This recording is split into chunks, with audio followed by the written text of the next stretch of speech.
¿Qué tal, mis amados hermanos? ¿Cómo se encuentran? Es un gozo poderles saludar, poder saber que todos están bien.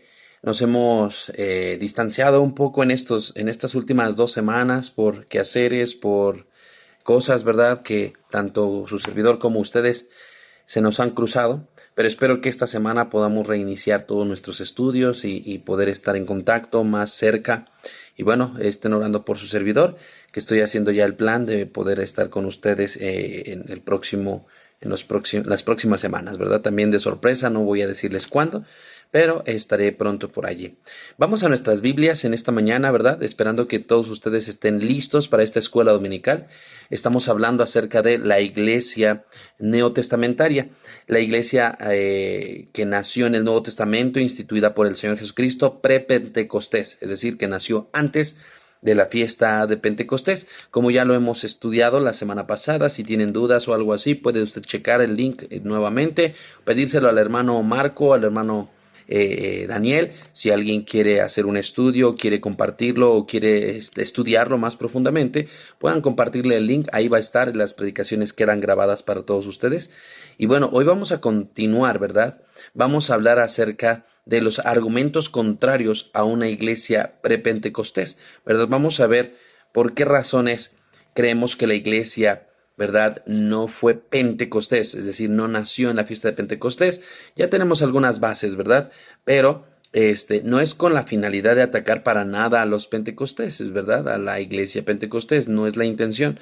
Pero creemos que la iglesia nace antes de la fiesta de Pentecostés.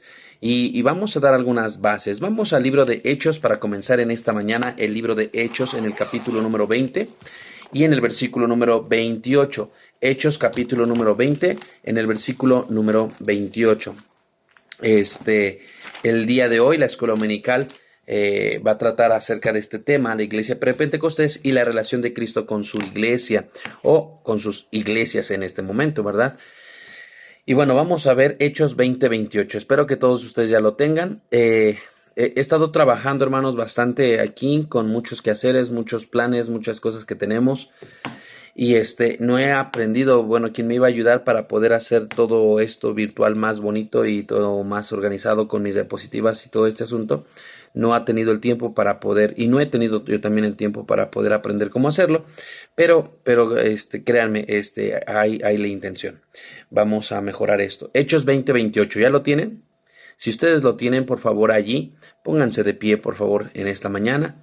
Hechos capítulo número 20, versículo número 28. Vamos a prestar atención, vamos a tratar de evitar cualquier distracción, ¿verdad? Vamos a prestarle atención a la palabra de Dios. Creo que ella merece el respeto, ¿verdad? Y la atención. Así que hoy se congregan los santos y allí, ahorita en Puerto Morelos, en este momento, se están reuniendo ustedes para poder estudiar y escuchar la palabra de Dios. Así que merece todo el respeto. Vamos a Hechos 20-28. Vamos a leerlo juntos, por favor. Dice así, Hechos 20-28. Dice, por tanto, mirad por vosotros y por todo el rebaño en que el Espíritu Santo os ha puesto por obispos, para apacentar la iglesia del Señor, la cual Él ganó por su propia sangre. Vamos a orar. Padre, por favor, en estos minutos, ayúdame para ser claro, Señor, para poder ayudar a edificar buena doctrina bíblica, Señor, sobre mis hermanos allá en Puerto Morelos. Te pido, Padre, que por favor tú me ayudes, dame sabiduría y dame entendimiento, Padre. Dame la facilidad de palabras y también a mis hermanos, ayúdalos a estar atentos y también ayúdales para que puedan tener entendimiento de lo que tú quieres mostrarles a través de esto doctrinalmente. Por favor, Señor, sé glorificado. Buscamos honrarte a ti y no a nosotros mismos. Por favor, Señor, te conviene a los que falten por llegar. Ayúdanos a estar atentos. En nombre de Cristo Jesús. Amén. Amén, hermanos. Bueno, hoy vamos a hablar acerca de argumentos contrarios a una iglesia pre-Pentecostés. Es decir, hay algunos que dicen, es que no creemos que la iglesia sea antes de Pentecostés, creemos que fue en la iglesia de Pentecostés y tenemos ciertos argumentos. Y se los voy a mostrar, al menos son dos muy fuertes, los argumentos que usan para decir que la iglesia fue pre-Pentecostés. Aquellas personas, hermanos, que argumentan, ¿verdad?, que apoyan un nacimiento de la iglesia en el día de Pentecostés, generalmente usan las siguientes siguiente lógica en contra de la teoría de la iglesia, ¿verdad? Prepentecostés, que esa es nuestra teoría, ¿verdad? Que nosotros, bueno, no es una teoría, es una doctrina que nosotros creemos. Nosotros creemos que la iglesia es prepentecostés. ¿Qué significa esto? Que creemos que la iglesia nació antes de la fiesta de Pentecostés. Y la primera cosa que ellos mencionan por el cual creen que la iglesia fue pre-Pentecostés, ¿verdad? Es que, pues bueno, dicen ellos que... Ay, se me movió esto, hermanos, perdónenme, Ok, está. Los argumentos que se usan. Bueno, estos argumentos, dice, aquellas personas que apoyan un nacimiento de la iglesia en el día de Pentecostés generalmente utilizan la siguiente lógica en contra, ¿verdad? En contra de la teoría de la iglesia pre-Pentecostés. Y el primer argumento es este que dan, ¿verdad? La sangre de Cristo. Es decir, dicen, la iglesia fue Pentecostés porque no podía haber nacido la iglesia si no se había derramado la sangre de Cristo. Es decir, la iglesia nace después del derramamiento de sangre, de la sangre de Cristo. Entonces la iglesia no pudo ser antes de que Cristo muriera. Ese es el argumento. Y ya que Cristo compró la iglesia con su propia sangre, ustedes lo acabaron de leer, vamos a volverlo a leer en Hechos 20:28, que lo leímos, dice, por tanto, mirad por vosotros y por todo el rebaño en que el Espíritu Santo os ha puesto por obispos. Un obispo, ¿verdad? Pues bueno, está hablando de un pastor, para apacentar la iglesia del Señor, ¿verdad? Para apacentar la iglesia del Señor, dice, la cual él ganó por su propia sangre, ¿verdad?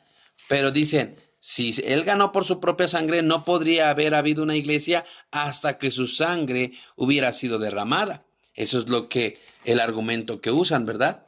Dice, la ganó con su propia sangre, pero no dice, la ganó el día, ¿verdad? Y la instituyó el día que derramó su sangre. No dice, la ganó con su propia sangre. Efesios 5:25, búsquenlo también, hermanos, el siguiente pasaje. Efesios 5:25. Dice así la palabra de Dios, Efesios 5:25. Dice, maridos, amad a vuestras mujeres, así como Cristo amó a la iglesia y se entregó a sí mismo por ella. Entonces dicen, ahí está, si la sangre de Cristo fue derramada, entonces si se derramó la sangre por la iglesia tuvo que haber nacido después de que Cristo murió. Sin embargo, nosotros no estamos de acuerdo con ello. ¿Por qué? Porque hay ciertos argumentos con lo cual podemos refutar esta forma lógica que quieren darle para poder decir que la iglesia tuvo que haber salido después de que Cristo derramó su sangre. ¿La refutación cuál es? Hay una refutación. Es decir, ¿cómo podemos decir no es cierto? ¿Por qué? Bueno, nosotros también somos individualmente salvos a través de la sangre de Cristo, ¿cierto? El aplicar esta lógica significaría que no pudo haber habido salvación antes de la cruz. Ese es el primer argumento. Si somos salvos a través de la sangre de Cristo, entonces, si aplicamos la misma lógica, entonces nadie podía haber sido salvo hasta que Cristo hubiera derramado sangre. Es decir, y aquí empieza otra duda, el argumento, la refutación número 2. Los santos del Antiguo Testamento, por ejemplo, Moisés, Abraham, Daniel, Ezequiel, Jeremías, Job, David, Saúl, todos ellos, los santos del Antiguo Testamento, ¿cómo se salvaban? Si la sangre de Cristo todavía no había sido derramada. ¿Se da cuenta que la lógica no es tan lógica? Es decir, en Juan 1:29, vamos buscando Juan 1:29, encontramos algo muy interesante que se describe en las Escrituras acerca de esto. Así que los discípulos, inclusive los apóstoles de Cristo, fueron salvos por fe en una sangre que sería derramada. Todavía ellos fueron salvos antes de que Cristo muriera. Entonces, la salvación es a través de un pacto que se haría. pero no se aplican en el momento que esta sangre se derramó, sino en la fe que tú depositarías en aquel sacrificio. Es así como se salvaron Abraham, Isaac, Jacob, todos ellos, ¿verdad? Por ellos no se derramaba todavía la sangre del Mesías, pero eso ya se cumplió en Cristo. Entonces ellos tenían que creer en alguien, en ese Mesías que habría de morir. Entonces, precisamente al morir, pues ya entonces se cumple todo esto. Pero ellos fueron salvos por su fe. Mire lo que dice Juan 1:29. Dice, el siguiente día vio Juan a Jesús que venía a él y dijo, he aquí el Cordero de Dios que quita el pecado del mundo. Así que ellos estaban proclamando, Jesús es el Cordero de Dios que quita el pecado del mundo. Y sabemos que lo iba a hacer a través del derramamiento de sangre, no lo negamos. Pero los que se arrepentían y creían en él, aunque él todavía no hubiera muerto, ¿se salvaban o no? Los apóstoles, cuando creyeron en Jesús y le siguieron, ¿fueron salvos o todavía no hasta que Jesús murió? ¿Cuándo fueron salvados? En el momento que arrepentidos creyeron en él. Y esto se consumó con la sangre de Cristo, claro que sí, pero fueron salvos en el momento que creyeron, se arrepintieron y creyeron en Jesús. Así que la iglesia también, si usamos la misma lógica, la iglesia no nace en el momento que la sangre de Jesús fue derramada, no.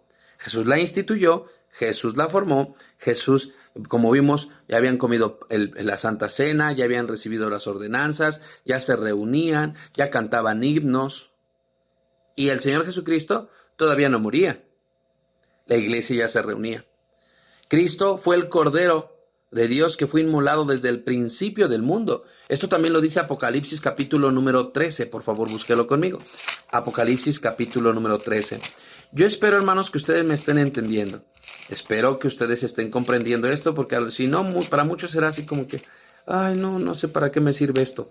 Sirve de mucho. La iglesia no fue Pentecostés, es decir, no nació en la fiesta de Pentecostés, fue antes de ello. No, es que la iglesia nació porque en la fiesta de Pentecostés, porque la sangre de Jesús todavía no había sido derramada. Y no había sido derramada todavía, y Pedro ya era salvo, Juan ya era salvo, Jacobo ya era salvo, etcétera, etcétera, etcétera, y todos los santos del Antiguo Testamento, porque ponían su confianza en el sacrificio que se habría de hacer. Entonces se salvaban por la fe en ese Mesías, no hasta que la sangre de Jesús se había derramado. Pero mire lo que dice Apocalipsis 13, versículo número 8. Dice así, y adoraron, Apocalipsis 13, 8, dice, y la adoraron todos los moradores de la tierra, cuyos nombres no estaban inscritos en el libro de la vida del Cordero, que fue inmolado desde el principio del mundo. ¿Cómo que fue inmolado desde el principio del mundo? ¿El Señor murió desde el principio del mundo? No murió desde el principio del mundo.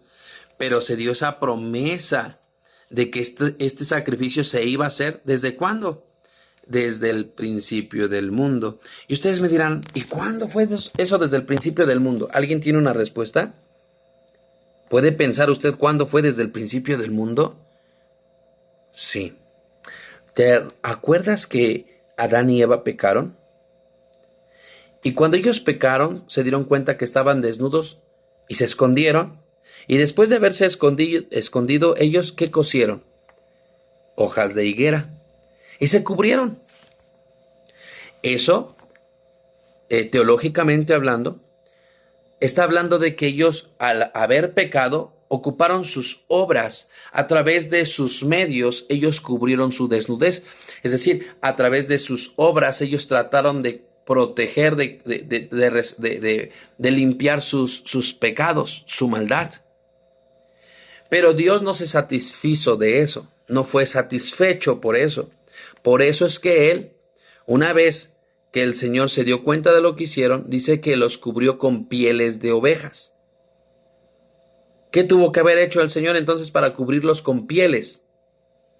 Si usted presta atención, al cubrirlos con pieles, tuvo que haber hecho un sacrificio. Es decir, Tuvieron que haber muerto inocentes, ¿verdad? Tuvo que haber muerto un cordero inocente para poder ser perdonados ellos, para poder ser cubiertos de su desnudez.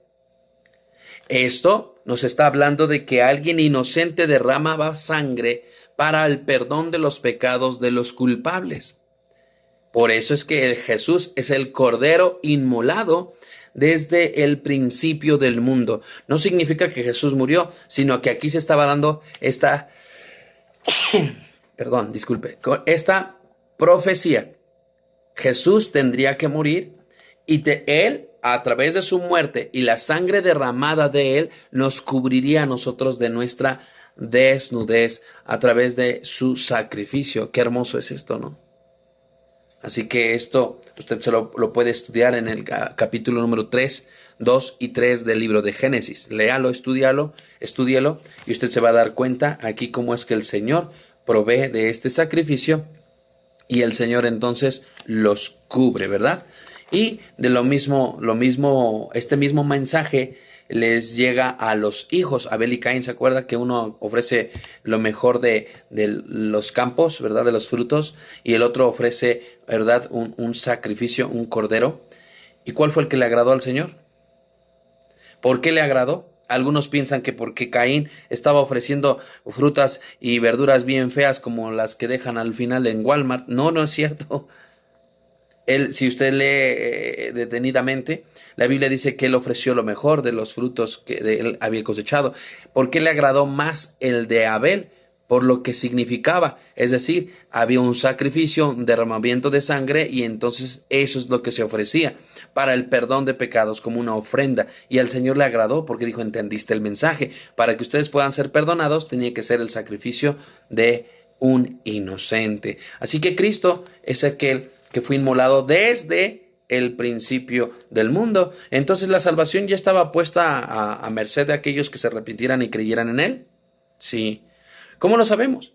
La ley aún no se daba y dice la Biblia en Génesis capítulo 15, quiero que vaya conmigo por favor, en Génesis capítulo número 15, todavía la ley no se daba, todavía Moisés no llegaba, todavía no se daban los mandamientos, y en Génesis capítulo número 15, estamos hablando de Abraham antes de Moisés, y en el versículo número 5, Génesis 15, 5, dice, y lo llevó afuera y le dijo, mira ahora los cielos y cuenta las estrellas si las puedes contar. Y le dijo, así será tu descendencia. ¿Se acuerda la promesa que Dios le hizo a Abraham? ¿Verdad? El padre de la fe. Y mire lo que dice el verso 6. Y creyó a Jehová, le creyó. Y dice, y le fue contado por justicia. Cuando creyó la promesa de Jehová, cuando creyó en él, su fe le fue contada por justicia, es decir, justificación. ¿Cómo logró ser justificado Abraham? Por medio de la fe. Y todavía no había ley. Eso nos enseña claramente que los hombres, tanto en el Antiguo como en el Nuevo Testamento, son salvados a través de la fe en aquel que iba a morir. Claro que esto se consumó en su muerte y en el derramamiento de la sangre preciosa de nuestro Señor Jesucristo. Pero la iglesia no nació en el derramamiento de sangre, como tampoco nosotros fuimos salvos en el día que se derramó la sangre. Eso ya se había prometido. ¿Entendieron el punto? La iglesia, hoy en día, hermanos, es el templo o la casa de Dios. ¿Verdad? Estoy en ese punto. La iglesia es el templo o la casa de Dios. Eso lo dice Efesios 2:21. Por eso es que vemos que la iglesia tuvo que haber nacido antes y la puso antes porque era el lugar donde Él mora. Y antes de que él se fuera, él les deja las instrucciones de cómo se debía llevar el orden en su casa. Eso lo dice Efesios 2:21. ¿Ya lo tienen, hermanos? Efesios 2:21. Y vamos a buscar 1 Corintios 3:16 también. Leemos Efesios 2:21. Dice así la palabra de Dios. Dice, en quien todo el edificio, bien coordinado, va creciendo para ser un templo santo en el Señor. Así que la iglesia es el templo, la casa de Dios, un templo santo para el Señor. Primera de Corintios, capítulo número 3. Primera de Corintios, en el capítulo número 3, en el versículo número 16, amados hermanos, vamos a leerlo. Primera de Corintios, capítulo 3, versículo número 16. Dice así la palabra de Dios. Dice, ¿No sabéis que sois templo de Dios y que el Espíritu Santo mora en vosotros? ¿Verdad? Nosotros ahora también nos convertimos en el templo de Dios, ¿verdad? Nuestro cuerpo también se considera como el templo de Dios. Y primera de Timoteo 3:15, creo que este pasaje también lo conocen, ¿verdad? Creo que la mayoría de nosotros lo hemos leído bastantes veces, donde dice el Señor que Él es columna. Muy bien, ya vieron que sí se lo saben. Y baluarte de la verdad, dice, para que si tardo, 1 Corintios 3:15, dice, para que si tardo sepas cómo debes conducirte en la casa de Dios, que es la iglesia del Dios viviente, columna y baluarte de la verdad. Esta está en 1 Timoteo 3:15. Así que nosotros no creemos que la iglesia, pues bueno, fue consolidada o fue establecida cuando la sangre de Cristo se derramó. No, no, no. Esto nos enseña que si hubiese sido así, entonces los santos del Antiguo Testamento, como los mismos apóstoles, no pudieron haber sido salvos. Así que, y hay más detalles, ¿no? Todos los que creían en Jesús, en aquel Mesías, eran templos o casas antes de que Dios, ¿verdad?, inclusive los bautizara, ¿verdad?, o que el Señor Jesucristo viniera en persona a morir. Pero no empezaron a completar su propósito designado hasta que no lo hubieran recibido por el poder de lo alto, cuando el Señor les daba las órdenes y cuando el Señor puso su espíritu en ellos. ¿Entendimos el punto? Por eso es que muchos dicen, no, es que la iglesia sí es Pentecostés porque fue cuando se derramó la sangre. No, ya tenemos ahí la refutación. El segundo argumento que usan para decir que la iglesia es Pentecostés, es decir, que nació en la fiesta de Pentecostés, es porque hablan de la ascensión de Cristo. La ascensión de Cristo. Dicen, la iglesia de Cristo nació cuando Él se fue. La ascensión de Cristo. Desde que Cristo fue dado por cabeza sobre todas las cosas a la iglesia, después de su ascensión, como lo enseña Efesios 1 del 20 al 23, no podría haber iglesia con Cristo como su cabeza hasta su ascensión y glorificación. Es decir, que ellos dicen, el Señor no pudo haber establecido la iglesia estando Él aquí presente. Él tuvo que haberse ido para poder ya dejar una iglesia. Nosotros no creemos en eso.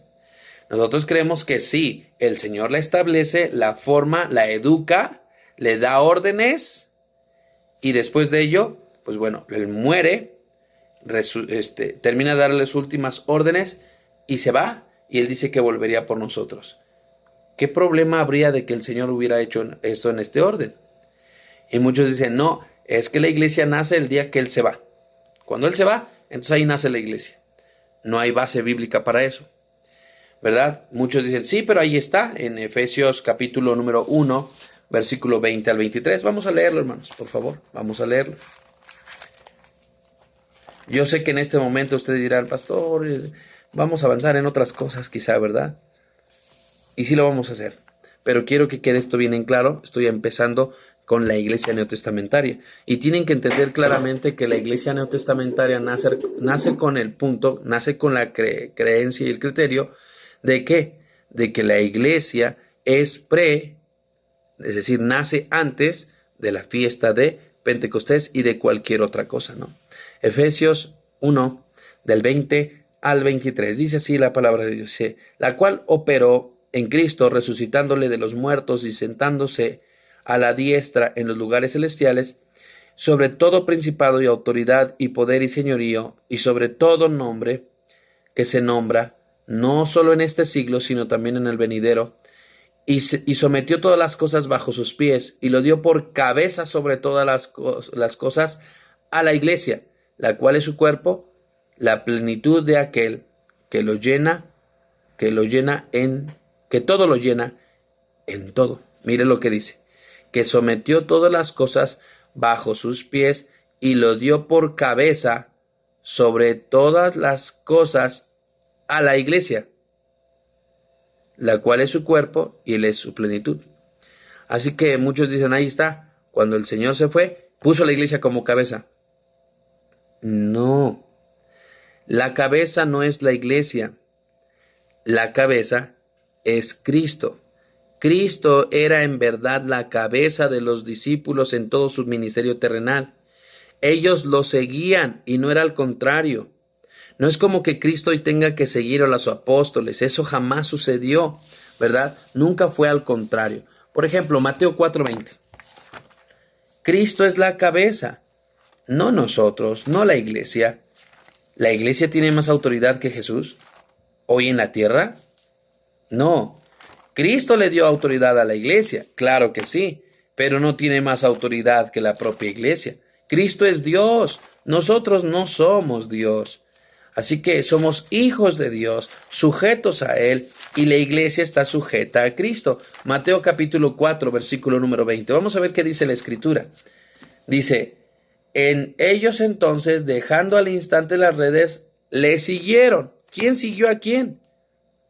Los discípulos a Jesús. Entonces, ¿quién era la cabeza? La cabeza es Jesús. Mire el el versículo número 22. Versículo 22, ahí mismo, leyó usted el 20, ahora vamos a leer el 22, dice así, y ellos, dejando al instante la barca y a su padre, le siguieron. ¿Se dio cuenta? ¿Qué hicieron los discípulos? Siguieron a Jesús. Mire el capítulo número 9, el versículo número 9, ahí mismo en Mateo en el capítulo número 9, en el versículo número 9, dice así, pasando Jesús de allí, vio a un hombre llamado Mateo, que estaba sentado al banco de los tributos públicos, y le dijo, sígueme, y se levantó y le siguió. ¿Quién siguió a quién? Mateo a Jesús, no Jesús a Mateo. ¿Quién es la cabeza de la iglesia? Es Cristo.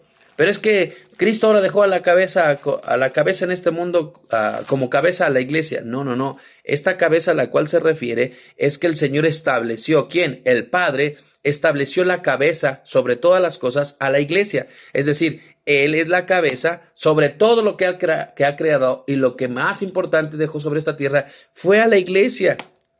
Una de las cosas que el Señor ama y se entregó a sí mismo por ella fue a la iglesia. ¿Por qué se entregó a sí mismo por ella? Porque es valiosa.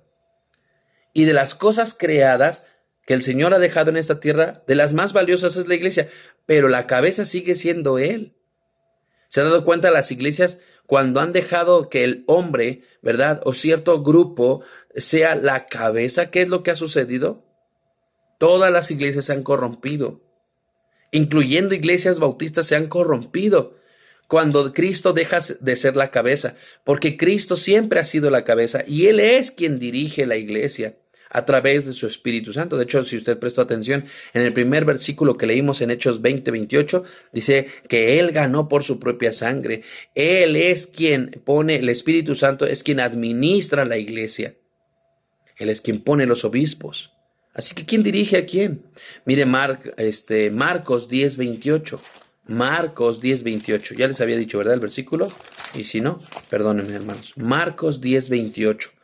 Marcos 10:28. Mire lo que dice así. Marcos 10:28 dice, entonces Pedro comenzó a decirle, he aquí, nosotros lo hemos dejado todo y te hemos seguido.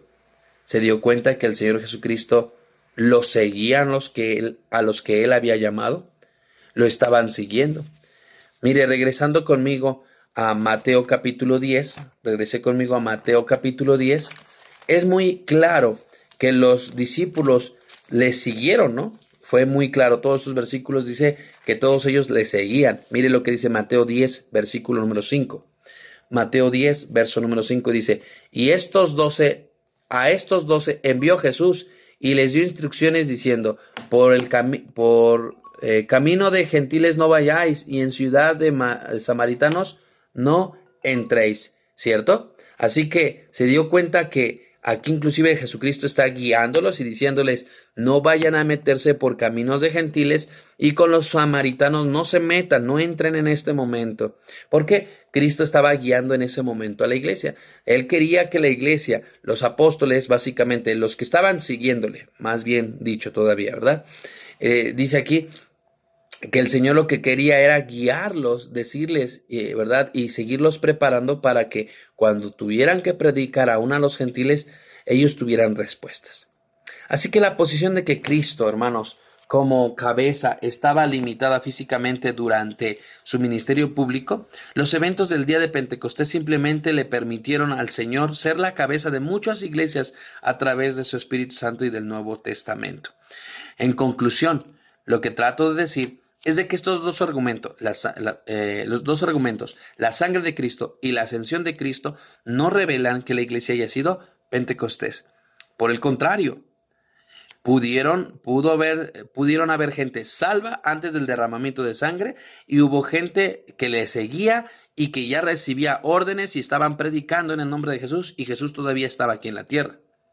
Así que le seguían, y la iglesia siempre estuvo sujeta a Cristo. La cabeza de la iglesia hasta el día de hoy es Cristo. No es el pastor, no es un hermano o una hermana. No. Gloria a Dios por los hermanos que sirven. En el caso de ustedes, mi hermana Isabel y su familia, bueno, nos prestan el patio de su casa, que es particular, que se moja y se seca como los demás. Pero ellos no son los dueños de la iglesia. Yo no soy el dueño de la iglesia. ¿Quién es el dueño de la iglesia? ¿Quién es la cabeza? Es Cristo. Él la ganó con su propia sangre. Él derramó la sangre por la iglesia. Así que Él es el dueño. Y si Él es el dueño, Él dice cómo se hacen las cosas. Amén, hermanos. Bueno, quiero ahora, hermanos, comenzar con este otro mensaje. La relación de Jesucristo con sus iglesias. Hoy en día Jesús tiene relación con sus iglesias, las iglesias neotestamentarias. ¿Cuál es su relación de Jesús con todas ellas? Bueno, solamente voy a dar la introducción y terminamos el día de hoy. En el Nuevo Testamento da un gran número de ilustraciones acerca de la iglesia, ¿verdad? En las que cada una describe una forma particular, tanto la naturaleza de una iglesia como su relación con el Señor Jesucristo. ¿A qué me refiero con ello? Bueno, vamos a avanzar. Una de las diferencias marcadas entre las verdaderas iglesias neotestamentarias y la gran multitud de las organizaciones humanas que se autodenominan iglesias es precisamente su linaje histórico. Es decir, una de las cosas más importantes que ustedes pueden ver es de que hoy el Señor tiene una relación con su iglesia. ¿Y cómo podemos identificar que una iglesia es verdadera y una no? Bueno, una de las cosas principales en las cuales pueden notar la diferencia entre una verdadera iglesia no testamentaria y una iglesia que, bueno, se autodenominan cristianas o se autodenominan iglesias, es precisamente por su linaje histórico. ¿Qué trato de decir con esto? Pues de acuerdo a Mateo 16, búsquelo por favor, Mateo 16, versículo número 18, Jesús dijo así. Mateo 16, versículo 18, le dijo a Pedro: y yo también te digo que tú eres Pedro, y sobre esta roca, que es Cristo mismo, edificaré mi iglesia. Mi iglesia, ¿se dio cuenta? ¿Quién la instituyó? ¿Quién es el fundador? Es Cristo. Dijo, mi iglesia, no dijo, fundarás tu iglesia, Pedro. ¿Te diste cuenta? Otro de los argumentos que podemos usar para aquellos que dicen, no, es que la iglesia nació en Pedro y Pedro es el primer papa. La iglesia no es de Pedro, la iglesia es de Cristo. Dijo, edificaré mi iglesia. Y dice, y las puertas del Hades no prevalecerán contra ella. Así que de acuerdo con este pasaje de Mateo 16, 18, Jesús dijo, edificaré. ¿Quién la iba a edificar? Él mismo. No dijo, la vas a edificar tú, Pedro. No, dijo, edificaré, y dijo, mi iglesia, de esta manera, identificándolo a él como el fundador de esta institución. Voy a edificar y yo la haré mi iglesia. Él es el fundador. Esto está en contraste con la mayoría de las denominaciones y de las organizaciones religiosas hoy en día, hermano, que tienen sus comienzos asociados con sus fundadores. Muchos se llaman iglesias, ¿verdad? Es la iglesia fulana de tal. Y yo no voy a ahorita hablar de detalles, ¿verdad? No quiero echar tierra a nadie, ni que piensen que yo estoy siempre peleando con eso. No, porque no es mi trabajo. Pero curiosamente, hermano, es que la gran mayoría de las iglesias que hoy en día conocemos, sin importar las denominaciones, usted encontrará que la mayoría de ellos, el 99% de estas iglesias, tienen un fundador. Es decir, que esta iglesia, fue un movimiento nacido en 1800, en 1500, en 1600, en 1915, por fulano de tal, por fulana de tal. Entonces, si los fundadores de esas iglesias que nacieron en 1800, 1700 o en el 300, con cierto Constantino, entonces ya no fue Cristo el fundador, ya nacieron de un fundador personal. Esa no era la iglesia de Cristo. La iglesia bíblica neotestamentaria no tiene un fundador humano al cual pueda mirar retrospectivamente. Es decir, nosotros no volteamos hacia atrás y decimos, sí, nuestro fundador fue fulano de tal. La iglesia neotestamentaria no tiene un fundador humano. ¿Que se humanó? Bueno, este es el Señor Jesucristo. Ni siquiera Juan el Bautista. Nosotros nos dicen, es que ustedes son bautistas por Juan el Bautista. No, ni siquiera es por Juan el Bautista. De hecho, a Juan lo mataron antes de que el Señor instituyera la iglesia. Entonces, ¿cómo Juan el Bautista va a ser el fundador de la iglesia bautista?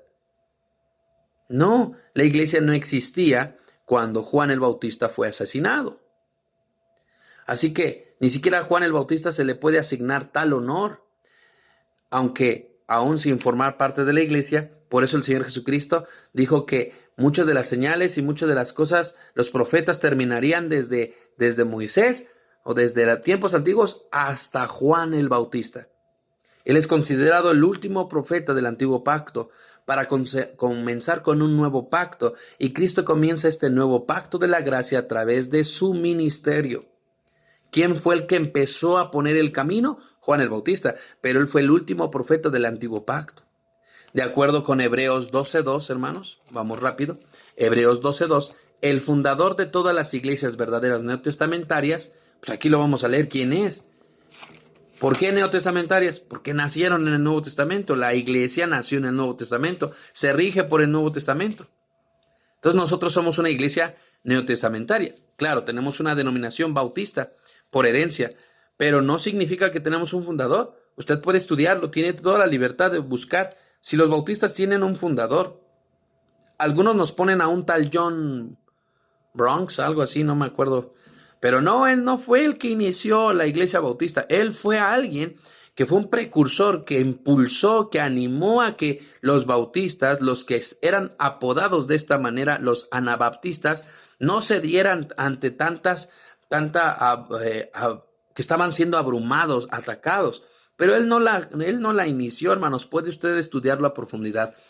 Hebreos 12:2 dice así: puestos los ojos en Jesús, el autor y el consumador de la fe, el cual, por el gozo puesto delante de él, sufrió la cruz, menospreciando el oprobio, las ofensas, dice, y se sentó a la diestra del trono de Dios.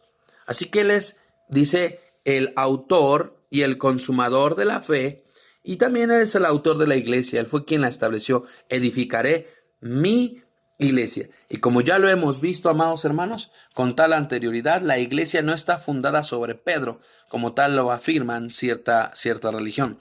El mismo apóstol Pedro tuvo cuidado de explicar esto, y el apóstol Pedro nos dio una clara explicación de quién era y de quién es el fundador de la iglesia. Y con eso voy a terminar el día de hoy. La relación de Cristo con la iglesia es entender que Cristo aún sigue teniendo relación con su iglesia, donde Él es el fundador. Primera de Pedro, capítulo número 2, dice así, versículo número 4. Primera de Pedro, capítulo 2, versículo 4 al 9, dice así: acercándoos a Él, piedra viva. ¿Quién es esta piedra viva? Vamos a verlo. Desechada ciertamente por los hombres, mas para Dios escogida y preciosa.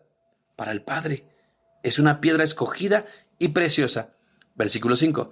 Vosotros también, como piedras vivas, sed edificados como casa espiritual y sacerdocio santo, para ofrecer sacrificios espirituales aceptables a Dios por medio de Jesucristo, por lo cual también contiene la Escritura: he aquí pongo en Sión la piedra principal, piedra del ángulo, escogida y preciosa.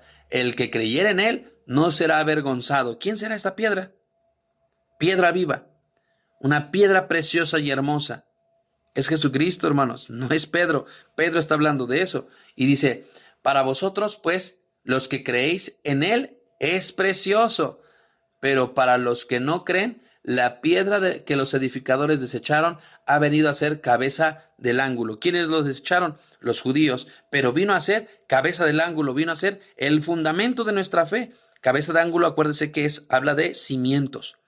Y dice versículo 7, para vosotros, pues, los que creéis, perdón, ya lo leí, Él es precioso, este es Cristo. Versículo 8, y piedra de tropiezo y roca que hace caer, porque tropiezan en la palabra siendo desobedientes, a lo cual fueron también destinados.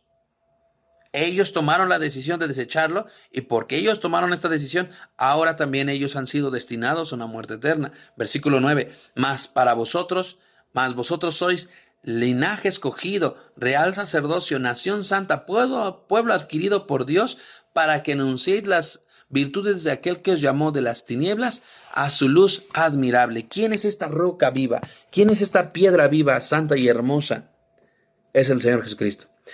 Pedro nunca habló de Él aquí. Nunca dijo, sí, yo soy esa piedra preciosa que Él me escogió y me puso a mí como cabeza de ángulo, y yo soy quien va a regir a las iglesias en el mundo. Como el primer papa. Jamás. Toda la gloria es al Señor Jesucristo. Amén. La iglesia es prepentecostés. Hay dos argumentos que dicen, no, es que sí es Pentecostés por la sangre de Cristo y por la ascensión de Cristo. Ya vimos cómo se refutan estos dos argumentos. Y la relación que Cristo tiene hoy con sus iglesias. Él fundó su iglesia. Edificaré mi iglesia. Entonces, cualquier iglesia que hoy en día pueda llamarse cristiana, y no importando la denominación, ¿verdad? Usted puede preguntar, investigar y ver de dónde nació este movimiento. Y la gran mayoría, el 99%, sin temor a equivocarme, lo he estudiado, lo he preguntado, lo he analizado, tienen un fundador. Y cuando ya hay un fundador, entonces eso nos indica que quizá él tuvo a lo mejor, no digo que todos, porque algunos fueron perversos, pero alguno tuvo alguna buena intención. Pero a él, al edificar una iglesia, ese movimiento no es la iglesia del Señor, porque Jesús no la fundó. La iglesia de Jesús es neotestamentaria, se rige por el Nuevo Testamento y tienen a Cristo como fundador, tienen un linaje.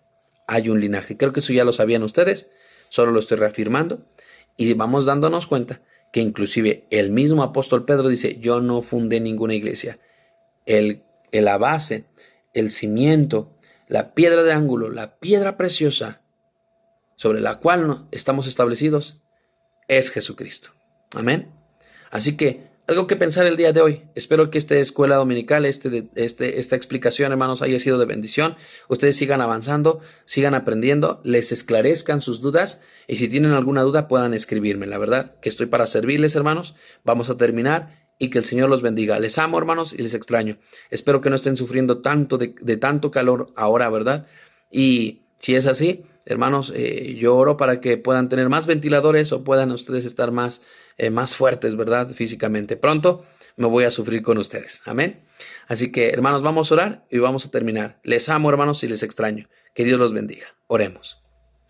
Padre, gracias te damos, Señor, por esta mañana. Gracias por permitirnos estudiar, por ver esto tan hermoso, precioso que nos has permitido tener. Y te pido, Padre, que por favor nos ayudes a seguir adelante. Me pongo en tus manos y nos seguimos poniendo en tus manos. Edifica, Señor, aquí en Puerto Morelos, algo digno de ti. Por favor, Señor, ayúdanos a hacer luz en medio de las tinieblas, a predicar el Evangelio, Señor, a poder hacer discípulos, a enfocarnos en ellos, Señor, y que tú, Señor, seas glorificado. Tú trae el fruto y los resultados los dejamos en tus manos. Gracias, Padre, por todo. En nombre de Cristo Jesús. Amén. Les amo, hermanos, que Dios les bendiga. Estamos en contacto.